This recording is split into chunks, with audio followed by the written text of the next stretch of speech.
Bonjour et bienvenue dans ce journal. C'est aujourd'hui la journée internationale pour l'élimination des violences à l'égard des femmes. Le Premier ministre a annoncé différentes mesures qui seront prises par l'État l'année prochaine. Elles ont été relayées dans le Val-d'Oise par Xavier Darcos, le ministre du Travail, des Relations sociales et de la Famille. Il s'est rendu ce matin au centre hospitalier René Dubos à Pontoise. Le Val-d'Oise est un des départements les plus touchés par les violences conjugales. Brice Martinelli et Marie Chaudet se sont rendus à l'hôpital de Pontoise. Les violences faites aux femmes, cause nationale pour 2010. En France, une femme décède tous les 2 jours suite à des violences conjugales.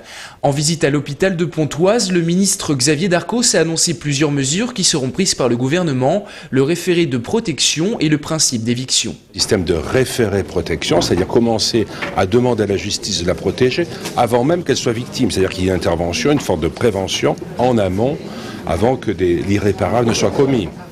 Par exemple aussi, que l'on puisse procéder à l'éviction, c'est-à-dire à la séparation d'un couple lorsqu'une femme est victime, même lorsque elle n'est pas liée par un pax, par un concubinage ou par un mariage. À Pontoise, l'unité médico-judiciaire et l'unité d'accueil des victimes travaillent main dans la main. Suite à un dépôt de plainte, les femmes victimes peuvent rencontrer un juriste spécialisé qui les accompagne dans leur démarche. Ici, chaque année, cette organisation traite 7000 cas de violence. 1 sur 10 sont des violences conjugales. Les violences faites aux femmes, on a une augmentation un petit peu du nombre parce que les femmes portent plainte avant, même au premier incident de violence, elles portent plainte. Alors qu'avant, non, ils hésitaient un petit peu beaucoup plus que ça et puis ils arrivaient dans des situations un peu plus graves. Acteurs principaux et référents de proximité, les associations parlent de manque de moyens quant aux centres d'appel et aux places d'hébergement d'urgence. Rappelons que le Val-d'Oise est un des départements les plus touchés par le fléau, derrière la Seine-Saint-Denis et la Guyane.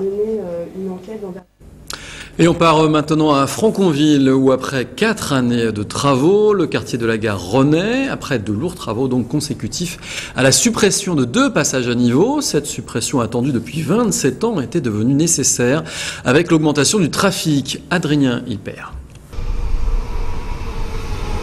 Fini les passages à niveau, place au tunnel souterrain. Attendu depuis 1982, les travaux d'aménagement de la gare de Franconville, dont le coût s'élève à 35 millions d'euros, ont commencé il y a seulement 4 ans. Les projets multiples et variés qui étaient financés de façon souvent artificielle ont fini par aboutir à un projet qui est celui d'aujourd'hui, qui est plus urbain que celui qui avait été imaginé au départ, mais qui permet, semble-t-il, une fonctionnalité et qui va surtout permettre à ce quartier de revivre enfin plus tranquillement. Et c'est ce qu'attendaient les riverains et ce qu'attendaient les commerçants, bien sûr. Cette inauguration était l'occasion pour les protagonistes du projet de faire le tour des commerçants, particulièrement touchés par les travaux engagés. Ça fait 3 ans que c'est dire les travaux, ça fait un peu catastrophe pour les commerçants là, de la gare. Maintenant, on ne sait pas qu'est-ce que ça va passer à l'avenir, est-ce que ça démarre bien ou bien. Si dans l'ensemble, commerçants et habitants sont plutôt satisfaits du nouveau visage du quartier, restent quelques sceptiques, en cause le nombre de places de stationnement pourtant annoncé à la hausse. Alors ça n'a absolument rien rapporté dans la mesure où il y a moins de places de stationnement. Donc les commerces, petit à petit, ils baissent. Au total, 5 passages souterrains permettent désormais de passer de Franconville au Plessis-Bouchard. La circulation pour les voitures sera ouverte à la fin du mois de novembre. Une deuxième inauguration, décidée par le maire Francis Delattre, doit avoir lieu ce samedi. L'édile a boudé la cérémonie pour contester le choix du projet et pour ne pas figurer à côté du président du Conseil général qui juge illégitime. Un comble pour les financeurs du projet qui rappellent que la mairie n'a pas mis 1 euro dans la réalisation des travaux. En bref, maintenant le tirage au sort du 8e tour de la Coupe de France. Il avait lieu ce midi au siège de la Fédération française de football à Paris. Dernier club valdoisien encore en lice à ce stade de la compétition, l'AS Saint-Ouen-l'Aumône. L'équipe recevra Yzeure le 12 ou le 13 décembre prochain. La date n'est pas encore complètement arrêtée.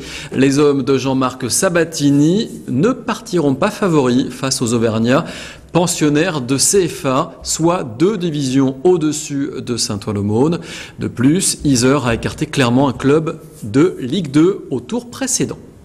Allez, on reste sur Cergy-Pontoise avec Dany Caravane, artiste sculpteur de renom qui a réalisé les 12 stations qui composent l'axe majeur. Il présentait mardi en compagnie d'Umberto Eco une œuvre symbolique, le triangle de l'échange. Une œuvre qui souhaite symboliser le dialogue entre les cultures et les liens de l'homme avec la nature grâce à la réalisation de 3 cercles dans 3 continents différents. Les 3 sommets de cette œuvre géante seront en Europe, avec l'axe majeur donc, mais aussi en Afrique, au Mali, et en Asie, en Chine. Explication tout de suite de Marie Chaudet et Johan Bensoussan. Des cercles pour la paix, des cercles pour le dialogue entre 3 continents, l'Europe, l'Afrique et l'Asie. Dany Caravane a choisi l'axe majeur pour créer une partie de sa nouvelle œuvre. Un cercle en béton blanc creux en son centre, dans lequel les visiteurs pourraient observer sur des téléviseurs ce qui se passe à Bamako ou à Pékin. Le même cercle serait installé dans ces 2 autres villes. Pour moi, ça symbolise aussi les relations entre différents participants qui sont toujours, se trouvent ensemble.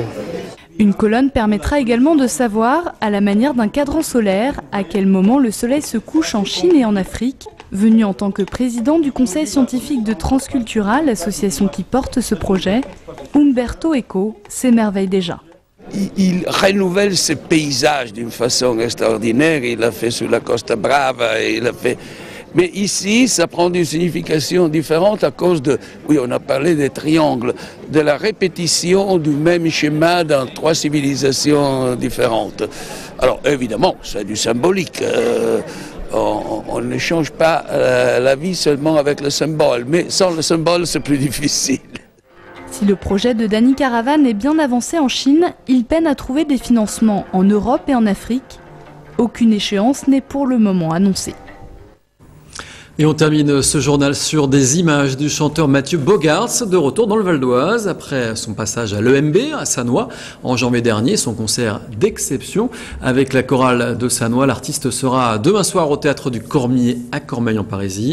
Un concert où Mathieu Bogaerts fera découvrir ou redécouvrir les titres de son dernier album, entièrement composé à la batterie. Un style épuré et intimiste à découvrir donc en live demain soir à Cormeilles en Parisis. Voilà, ce journal se termine. Merci encore de l'avoir suivi. L'info continue sur vonews.fr. À demain.